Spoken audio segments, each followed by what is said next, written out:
ગયા વખતે આપણે હડપ્પા વિશે વાતચીત કરી હતી. આજે આપણે મોહેંજો-દડો વિશે માહિતી મેળવીએ.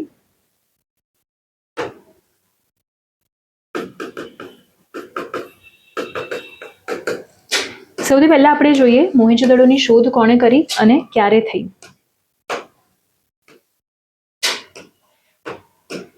મોહેંજો-દડોની શોધ વર્ષ 1922માં થઈ. કોના દ્વારા કરવામાં આવી? રખાલદાસ બેનર્જી દ્વારા. કેટલી વખત વિકલ્પમાં રખાલદાસ બેનર્જીએ આખું નામ ન આપ્યું હોય અને RD બેનર્જી એવું જ લખ્યું હોય તો કન્ફ્યુઝન ક્રિએટ ન થાય એનું આપણે ધ્યાન રાખીશું. એ વખતે ASIના ડિરેક્ટર જનરલ કોણ હતા? જ્હોન માર્શલ જ હતા. હડપ્પા વખતે પણ જ્હોન માર્શલ હતા. મોહેંજો-દડો વખતે પણ જ્હોન માર્શલ.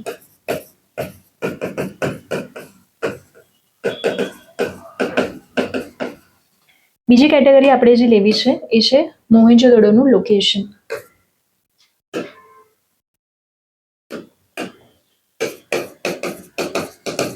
મોહેંજો-દડો પણ પાકિસ્તાનમાં સ્થિત છે. પાકિસ્તાનમાં પણ એક્ઝેક્ટ લોકેશન લઈએ તો સિંધ પ્રાંત અને જિલ્લો લઈએ તો લારકાના જિલ્લો. નદી મોહેંજો-દડો કઈ નદીના કિનારે સ્થિત હતો? તો સિંધુ નદીના કિનારે. એટલે અત્યાર સુધી આપણે બે કેટેગરી જોઈ. ત્રીજી કેટેગરી આપણે જે લેવી છે દેટ ઇઝ મોહેંજો-દડોને મળેલા ઉપનામો. સૌથી પહેલા મોહેંજો-દડોને અર્ધ આધ્યાત્મિક નગર તરીકે ઓળખવામાં આવે છે. હડપ્પા માટે કયું ઉપનામ હતું? અર્ધ ઔદ્યોગિક નગર. મોહેંજો-દડો માટે શું છે? અર્ધ આધ્યાત્મિક નગર. શા માટે આવું? આપણે જ્યારે અવશેષોની લિસ્ટ જોઈશું ત્યારે આપણને અંદાજ આવી જશે કે આવું નામ કેમ આપ્યું છે. બીજું, આને સિટી ઓફ વેલ્સ તરીકે પણ ઓળખવામાં આવે છે. કુવાઓનું શહેર. શા માટે? તો હડપ્પીય સભ્યતાના જે વિવિધ સ્થળો છે એમાંથી સૌથી વધારે કુવા આપણને મોહેંજો-દડોમાંથી મળે છે. કેટલા? લગભગ 700થી પણ વધારે કુવાઓ આપણને મોહેંજો-દડોમાંથી મળ્યા છે. 700+. ઓકે, જેના કારણે એને સિટી ઓફ વેલ્સ કહે છે. ગયા વિડીયોમાં આપણે વાત કરી હતી કે સ્ટુઅર્ટ પિગોટે હડપ્પા અને મોહેંજો-દડોને જુડવા રાજધાની કીધી છે. હડપ્પાને ઉત્તરની રાજધાની કીધી છે અને મોહેંજો-દડોને દક્ષિણની રાજધાની કીધી છે. તો એ બાબત અહીંયા ફરી આપણે એક વખત નોંધી લેવી જોઈએ. હડપ્પા અને મોહેંજો-દડો જુડવા રાજધાની કોના દ્વારા કહેવામાં આવ્યું છે? સ્ટુઅર્ટ પિગોટ દ્વારા. એકચ્યુઅલી જોવા જઈએ ને તો પાકિસ્તાન આપણને આમ ચાર પ્રાંતમાં આપણને વિભાજિત જોવા મળે છે. પંજાબ, સિંધ, બલુચિસ્તાન અને અહીંયા આવશે ખૈબર પખ્તુનખ્વા. ઓકે, તો એમાંથી મોહેંજો-દડો છે ને એ આપણને અહીંયા સિંધમાં જોવા મળશે, જ્યારે હડપ્પા આપણને અહીંયા પંજાબમાં જોવા મળશે. જેના કારણે હડપ્પાને ઉત્તરની રાજધાની કીધી અને મોહેંજો-દડોને દક્ષિણની રાજધાની કીધી. ઓકે, ચલો. તો આ એને મળેલા ઉપનામો છે. આની સાથે સાથે મોહેંજો-દડો આ જે શબ્દ છે એનો અર્થ આપણે જાણવો જોઈએ. મોહેંજો-દડો આ શબ્દનો અર્થ થાય મરેલાનો ટેકરો. શા માટે આવું નામ છે? આપણે જોયું કે મોહેંજો-દડો ક્યાં સ્થિત છે? સિંધમાં સ્થિત છે. ઓકે, એટલે ત્યાં જે સ્થાનિક લોકો છે એ પ્રમાણમાં કોણ વધારે હશે? સિંધી ભાષી વધારે હશે ને સિંધી લોકો વધારે ત્યાં હશે. ઓકે, તો ત્યાંના લોકોએ જ્યારે આ સ્થળને નોટ કર્યું ત્યારે એ લોકોએ જોયું કે અહીંયાથી માનવ કંકાલ પ્રમાણમાં વધારે મળે છે, અહીંયાથી હાડપિંજર વધારે મળે છે. એટલે એ લોકોએ એ સ્થળને જે નામ આપ્યું દેટ ઇઝ મોહેંજો-દડો. ઓકે, તો મોહેંજો-દડો સિંધી ભાષાનો શબ્દ છે જેનો અર્થ થાય મરેલાનો ટેકરો. ઓકે, ચલો. તો આપણે અત્યાર સુધી આ 3 કેટેગરીમાં એની ઇન્ફોર્મેશન જોઈ. સૌથી પહેલા એની શોધ, ત્યારબાદ એનું લોકેશન અને છેલ્લે એના ઉપનામો. હવે આપણે જે કેટેગરી જોવી છે મોસ્ટ ઇમ્પોર્ટન્ટ, ત્યાંથી મળી આવેલા અવશેષો. લાસ્ટ ટાઈમ આપણે જે કેટેગરીમાં ડિવાઈડ કર્યા હતા એ જ રીતે આ વખતે પણ કેટેગરીમાં ડિવાઈડ કરીને જ અવશેષો નોંધીએ. સૌથી પહેલા આપણે જે કેટેગરી જોવી છે એ છે કૃષિ સંબંધિત અવશેષો. મોહેંજો-દડોમાંથી કૃષિના સંદર્ભે આપણને ઘઉં,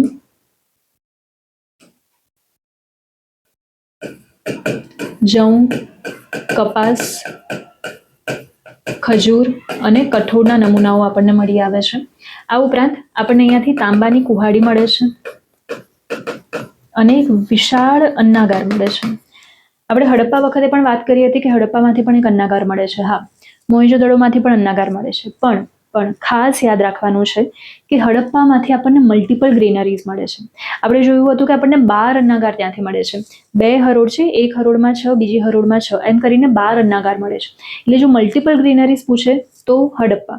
પણ ગ્રેટ ગ્રેનરી પૂછે, શા માટે ગ્રેટ ગ્રેનરીઝ? તો અહીંયા જે અન્નાગારની ઇમારત છે એ સૌથી વિશાળ ઇમારત છે. ઓકે, જેથી એને ગ્રેટ ગ્રેનરીઝ કહે છે. એટલે મલ્ટિપલ ગ્રેનરીઝ તો હડપ્પા, પણ ગ્રેટ ગ્રેનરીઝ તો મોહેંજો-દડો. અહીંયા આપણે કૌંસમાં લખી દેવું જોઈએ કે સૌથી વિશાળ ઇમારત છે.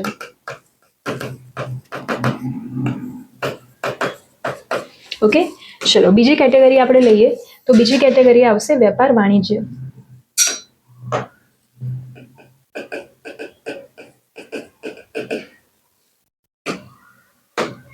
વેપાર વાણિજ્યમાં સૌથી પહેલા આપણે યાદ રાખવાનું છે, અહીંયાથી આપણને મેસોપોટેમિયાની મુદ્રાઓ મળે છે. નળાકાર આકારે આપણને અહીંયાથી મુદ્રાઓ મળે છે. ઓકે, હડપ્પામાંથી પણ મળે છે, મોહેંજો-દડોમાંથી પણ મળે છે, પણ સૌથી વધારે વિદેશી મુદ્રાઓ આપણને ક્યાંથી પ્રાપ્ત થઈ છે? મોહેંજો-દડોમાંથી પ્રાપ્ત થઈ છે. એકચ્યુઅલી અહીંયાથી પુરાતત્વવિદોને એક રાજમાર્ગ હોય ને, રાજપથ હોય ને, એવી રીતે એક માર્ગ મળી આવે છે, વિશાળ માર્ગ મળે છે, અને ત્યાંથી સૌથી વધારે પ્રમાણમાં વિદેશી મુદ્રાઓ મળે છે. તો એ પણ આપણે અહીંયા નોંધી લઈએ. અહીંયાથી એક રાજપથ પણ મળી આવે છે. આની સાથે સાથે આપણને અહીંયા માટીનું ત્રાજવું મળે છે, એટલે તોલમાપના સાધનોના ઉદાહરણમાં લખી શકાય. આ ઉપરાંત અહીંયાથી આપણને વિવિધ પ્રકારે હડપ્પીય મુદ્રાઓ પણ મળે છે, જેમ કે પહેલી પશુપતિનાથની મુદ્રા, બીજી ચાંદીની મુદ્રા, ત્રીજી હોડીનું ચિત્ર હોય એવી મુદ્રા, ચોથી એક મળે છે સપ્તમાતૃકાની મુદ્રા. ઓકે, એટલે આ ચારે ચાર વિવિધ પ્રકારની મુદ્રાઓ આપણને મોહેંજો-દડોમાંથી મળે છે. એમાંથી આ પશુપતિનાથ અને સપ્તમાતૃકાની મુદ્રા એ આપણી માટે બંને ઇમ્પોર્ટન્ટ છે. બંનેમાંથી ડિટેલમાં ક્વેશ્ચન્સ પૂછાય છે. ઓકે, એમાંથી પશુપતિનાથની જે મુદ્રા છે એના વિશે આપણે થોડીક માહિતી લઈ લઈએ, ત્યારબાદ આગળ વધીએ આ ટોપિકમાં. આ પ્રકારે ચોરસમાં આપણને એક મુદ્રા મળે છે. એમાં ઉપરની બાજુ આપણને હડપ્પીય સભ્યતાની જે લિપિ છે એ અંકિત થયેલી જોવા મળે છે. હડપ્પીય સભ્યતાની જે લિપિ છે એ ચિત્રાત્મક લિપિ છે, એટલે પિક્ટોગ્રાફી છે. આપણામાં જેવી રીતે અક્ષર છે ક, ખ, ગ, ઘ, એવી રીતે એમાં અક્ષરની જગ્યાએ આપણને ચિત્ર દ્વારા લિપિ ડેવલપ થયેલી જોવા મળે છે. ઓકે, જેમ કે માછલીનું ચિત્ર, સ્વસ્તિકનું ચિત્ર. ઓકે, દરેક ચિત્રનો પોતાનો એક અર્થ છે, રાઈટ? તો ઉપરની બાજુએ આપણને એની લિપિ જોવા મળે છે. વચ્ચે આપણને એક દેવતાનું ચિત્ર જોવા મળે છે, જેને પશુપતિનાથ તરીકે ઓળખવામાં આવે છે. ઓકે, આ રીતે આપણને એક ચિત્ર જોવા મળે છે. આ રીતે એ આપણને પદ્માસન અવસ્થામાં બેઠા હોય એવી રીતે આપણને ધ્યાનમાં આવે છે. અને બાકીની ત્રણેય બાજુએ આપણને વિવિધ પશુઓના ચિત્ર જોવા મળે છે. અહીંયા 2 પશુઓ અંકિત થયેલા છે. આ કઈ બાજુ આવશે? આપણી લેફ્ટ સાઈડ આવશે. તો લેફ્ટ સાઈડ આપણને 2 પશુ અંકિત થયેલા જોવા મળે છે. ઉપરની તરફ આપણને ગેંડાનું ચિત્ર દેખાય છે, નીચેની તરફ આપણને ભેંસનું ચિત્ર દેખાય છે. જ્યારે રાઈટ સાઈડ આપણે જોઈએ તો રાઈટ સાઈડ પણ 2 પશુઓ અંકિત થયેલા જણાય છે. ઉપરની સાઈડ આપણને હાથીનું ચિત્ર જોવા મળે છે, નીચે આપણને વાઘ જણાય છે. આ ઉપરાંત નીચેની સાઈડ અહીંયા પણ 2 પશુઓ અંકિત થયેલા જણાય છે, અને આ બંને હરણના ચિત્રો છે. ઓકે, તો પશુપતિનાથની જે મુદ્રા છે એના વિશે આટલું ડિટેલમાં પૂછાય છે કે કઈ બાજુ કયા પશુ આપણને જોવા મળે છે. કેમ? જો આ વાત આપણે સમજવાની જરૂર છે કે આપણે અહીંયા રટ્ટો નથી મારવાનો. આ ઇમ્પોર્ટન્ટ આપણી માટે અવશેષ છે જેની જાણકારી આપણને હોવી જોઈએ. કેમ? તો આપણે જે સભ્યતાની વાત કરી રહ્યા છે, હડપ્પીય સભ્યતાની વાત કરી રહ્યા છે, હજારો વર્ષ પૂર્વે દટાઈ ગયેલી સભ્યતા છે. આપણને એની લિપિની જાણકારી નથી, રાઈટ? તો મોટા ભાગની ઇન્ફોર્મેશન આપણે જે મેળવવી હોય એ આવા પ્રકારના જે અવશેષો છે એના પરથી જ મેળવવી પડે. કેટલાય અવશેષો તો અસ્તિત્વમાં જ નહીં હોય અત્યારે, કેટલાક જે મળી આવ્યા છે એમાંથી ભાંગેલા તૂટેલા હશે. તો આવા અમુક જ અવશેષો જે છે કે જેનો આપણે યોગ્ય રીતે અભ્યાસ કરી શકીએ છીએ. એમાંથી આ એક છે પશુપતિનાથની મુદ્રા. ઓકે, તો આવા જે કેટલાક અવશેષો છે આપણી માટે બહુ ઇમ્પોર્ટન્ટ હોય છે, એટલે એક્ઝામમાં પૂછાય છે આટલા ડિટેલમાં, રાઈટ? તો આ મુદ્રા આપણે ખાસ યાદ રાખીશું કે પશુપતિનાથની મુદ્રા આપણને ક્યાંથી મળી આવી છે? મોહેંજો-દડોમાંથી મળી આવી છે. ચાલો,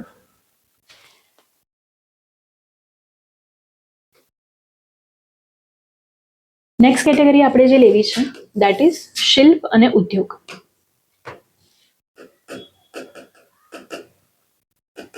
એમાં સૌથી પહેલા ઉદ્યોગ વિશે વાત કરીએ તો મોસ્ટ ઇમ્પોર્ટન્ટ ફેક્ટ કે મોહેંજો-દડોમાંથી આપણને સુતરાઉ કાપડનો ઉદ્યોગ ના અવશેષો આપણને મળી આવે છે. ઓકે, એટલે વણાટ કામનું જો પ્રાચીનતમ ઉદાહરણ આપણને કોઈ જગ્યાએથી મળતું હોય તો એ છે મોહેંજો-દારો.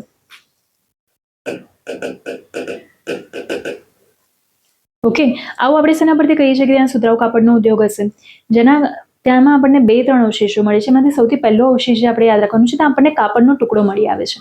આની સાથે સાથે આપણને 24 વડવાળું સૂતર મળી આવે છે.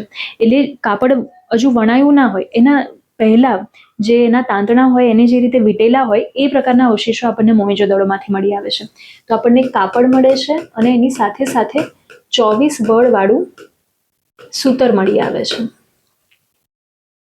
ઓકે, ચલો ધાતુઓના સંદર્ભે આપણે વાત કરીએ તો આપણને અહીંયા કાંસાની વૃષભની પ્રતિમા મળે છે. આની સાથે સાથે કાંસાની નર્તકીની પ્રતિમા મળે છે. જો હડપ્પીય સભ્યતાના શિલ્પ વિશે વાત કરવામાં આવે તો એનો ઉત્તમ નમૂનો આ છે, કાંસાની નર્તકીની પ્રતિમા. ઉત્તમ નમૂનો કયો છે? નર્તકીની પ્રતિમા. ઘણી વખત પૂછાય છે કે કાંસાની નર્તકીની પ્રતિમા ક્યાંથી મળી આવી છે, તો મોહેંજો-દડોમાંથી મળી આવી છે. ઓકે, એના હાથ અને પગ પ્રમાણમાં લાંબા છે, ત્રિભંગ અવસ્થામાં ઊભી છે, માથે એને સરસ હેરસ્ટાઇલ છે, હાથમાં પણ એને અહીંયા હાફ સુધી એને બંગડીઓ પહેરેલી હોય એ રીતે જણાય છે. તો આનું જે ડિટેલિંગ છે, સૌથી વ્યવસ્થિત અવસ્થામાં આપણને જે અવશેષો મળ્યા છે ને એમાંથી એક છે આ કાંસાની નર્તકીની પ્રતિમા. ઓકે, ચલો આ ઉપરાંત આપણને અહીંયા શેલખડી એટલે જે સ્ટીએટાઇટ એટલે શું, તો કે નદીના તળિયેથી આપણને અમુક પ્રકારના પથ્થર મળી આવે, એના પર કોતરણી કામ કરવું પ્રમાણમાં સરળ હોય તો આને શેલખડી અથવા તો જે સ્ટીએટાઇટના જે પથ્થર હોય બરાબર, એમાંથી આપણને એક પુરોહિતની મૂર્તિ મળી આવી છે. પુરોહિતની પ્રતિમા એ આપણને કઈ રીતે ખબર પડે છે કે આ પુરોહિતની પ્રતિમા હશે? તો એની આંખો અર્ધનિમેલી છે, પ્રમાણમાં એના હાવભાવ શાંત દેખાય છે, એને જે પ્રમાણે શાલ ઓઢી છે અથવા તો જે પ્રમાણે એને કાપડ ઓઢ્યું છે, રાઈટ. તો આના કારણે પુરાતત્વવિદો કહે છે કે આ પુરોહિતની મૂર્તિ હોવી જોઈએ. શેમાંથી બનેલી છે? શેલખડીમાંથી. એટલે કાંસાની નર્તકીની પ્રતિમા, પુરોહિતની શેલખડીમાંથી બનેલી પ્રતિમા, આ બધા એના ઇમ્પોર્ટન્ટ ઉદાહરણ છે. આની સાથે સાથે આપણને અહીંયા ધરતી માતાની મૂર્તિ મળી આવે છે, જેને પ્રજનનની દેવી પણ કહેવામાં આવે છે. એક એવી મૂર્તિ મળી છે કે એક મધર ગોડેસનું ચિત્ર હોય અને એના પેટમાંથી જે વૃક્ષ નીકળતું હોય, જે છોડ નીકળતું હોય ને એ આકારે આપણને પ્રતિમા મળે છે, જેના આધારે અહીંયા એને પ્રજનનની દેવી એવી રીતે ઓળખવામાં આવે છે. માતૃદેવીની મૂર્તિ કહો અથવા તો ધરતી માતાની મૂર્તિ કહો, ત્રણ સેમ જ છે. તો આ જે છેલ્લા 3 આપણે કીધા ને એ 3 આપણી માટે ઇમ્પોર્ટન્ટ ફેક્ટ્સ છે. નર્તકીની પ્રતિમા, પુરોહિતની પ્રતિમા અને ધરતી માતાની પ્રતિમા, 3 ક્યાંથી આપણને મળે છે? મોહેંજો-દડોમાંથી. જો આપણે લાસ્ટ ટાઈમ પણ વાત કરી હતી કે માતૃદેવીની મૂર્તિઓ છે ને પ્રમાણમાં ઘણી જગ્યાએથી મળે છે, પણ સૌથી વ્યવસ્થિત રીતે સચવાયેલી જો મૂર્તિ આપણને મળતી હોય ને તો મોહેંજો-દડોમાંથી મળે છે. ઓકે, ચલો આગળ વધીએ. નેક્સ્ટ કેટેગરી આપણે જે લઈએ દેટ ઇઝ ધાર્મિક અને સામાજિક.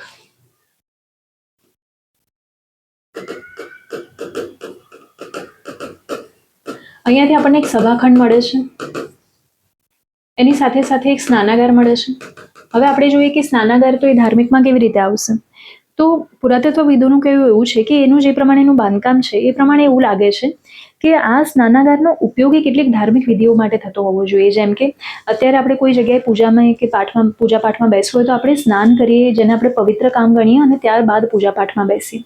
તો અહીંયા પણ પુરાતત્વવિદોનું કહેવું એવું જ છે કે આ જે સ્નાનાગાર છે ત્યાં લોકો કદાચ પવિત્ર થવા માટે સ્નાન કરતા હશે ને ત્યારબાદ ધાર્મિક ક્રિયા માટે આગળ જતા હશે, રાઈટ. તો આ પ્રકારના જે અનુમાનો છે એના આધારે આ જે સ્નાનાગાર છે, આ જે સભાખંડ છે એને આપણે ધાર્મિક બાબતોમાં મૂકીએ છીએ.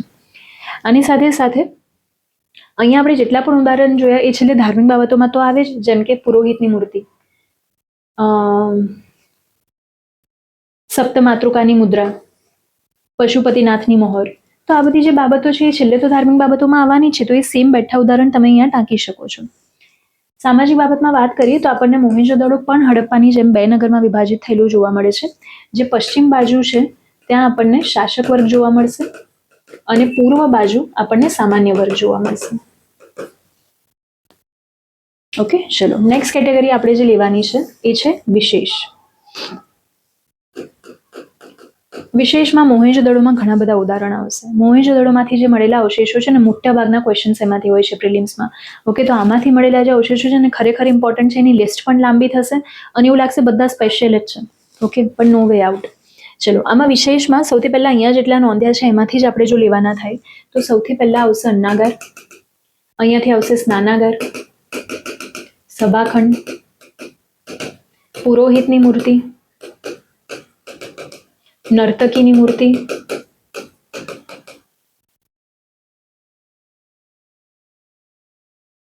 સુતરાઉ કાપડ. ઓકે, આટલી બાબતો જે અહીંયાથી નોંધી છે એટલામાંથી જ છે. એનાથી વિશેષમાં આપણે જવું હોય તો અહીંયાથી 7 વખત પૂરના વિનાશના અવશેષો આપણને મળે છે. એટલે એક રીતે જોવા જઈએ તો એવું કહેવાય છે કે મોહેંજો-દડો 7 વખત વિનાશ એનો થયો હશે પૂરના કારણે, અને વારે ને વારે એનું રિકન્સ્ટ્રક્શન થયું હશે. ઓકે, કેવી રીતે એવું થાય છે, કેવી રીતે એવું ખબર પડે છે? તો જ્યારે મોહેંજો-દડોનું ખોદકામ ચાલતું હોય છે ત્યારે વચ્ચે મોટા મોટા લેયર્સ કાંપના અને માટીના મળે છે, જેના કારણે પુરાતત્વવિદો કહે છે કે આને પૂરનો ઘણી વખત મોહેંજો-દડોએ સામનો કર્યો છે. ઓકે, તો 7 વખત પૂરના વિનાશના અવશેષો આપણને મળે છે. આની સાથે સાથે મેલેરિયા રોગના અવશેષો આપણને અહીંયા મળે છે.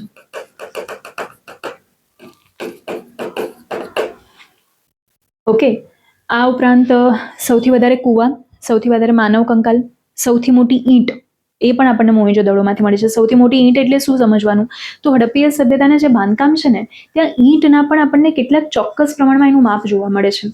જે સર્વસામાન્ય માપ આપણને જોવા મળે છે ને એ છે 4:2:1. ઈંટોનું પણ માપ છે. હા, ત્યાં આપણે જોઈ શકીએ છીએ કે કેટલું એડવાન્સ્ડ હશે ત્યાંનું બાંધકામ, એનું ઇન્ફ્રાસ્ટ્રક્ચર વગેરે. તો ઈંટોનું સર્વસામાન્ય માપ 4:2:1 છે. પણ મોહેંજો-દડોમાંથી સૌથી મોટા આકારની પણ આપણને ઈંટો મળી આવે છે. તો એ પણ આપણે અહીંયા લખી શકીએ. અહીંયા એક્સ્ટ્રામાં લખું છું. સૌથી વધારે કુવા, સૌથી વધારે માનવ કંકાલ અને સૌથી મોટી ઈંટ. તો આટલું આપણને મળ્યું છે મોહેંજો-દડોમાંથી.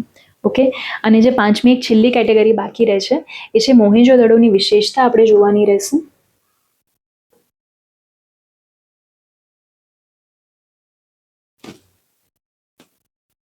મોહેંજો-દડોની વિશેષતા વિશે આપણે વાત કરીએ તો મોહેંજો-દડો એ હડપ્પીય સભ્યતાનું વિસ્તારની દ્રષ્ટિએ સૌથી મોટું નગર છે. ઓકે,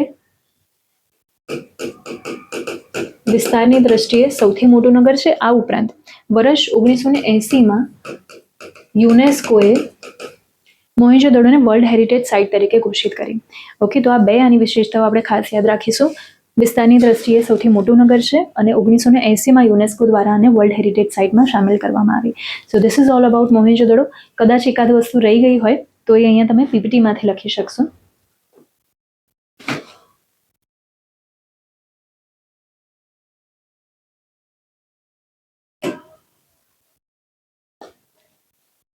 ઓલરાઈટ, તો આનો સ્ક્રીનશોટ લઈ લો અથવા આને નોટ ડાઉન કરી લો. ત્યારબાદ અત્યારે આપણે પહેલા આના પીવાયક્યુઝ પણ સોલ્વ કરીશું. હડપ્પા અને મોહેંજો-દડો આ બે સ્થળો આપણે જોયા. આ બે સ્થળોમાંથી કયા પ્રકારે પીવાયક્યુઝ પૂછાયા છે મેં આગળ નોટ ડાઉન કરેલા છે. ચલો, તો આનો સ્ક્રીનશોટ લઈ લઈએ અથવા નોટ ડાઉન કરી લઈએ, પછી પીવાયક્યુ પર જઈએ.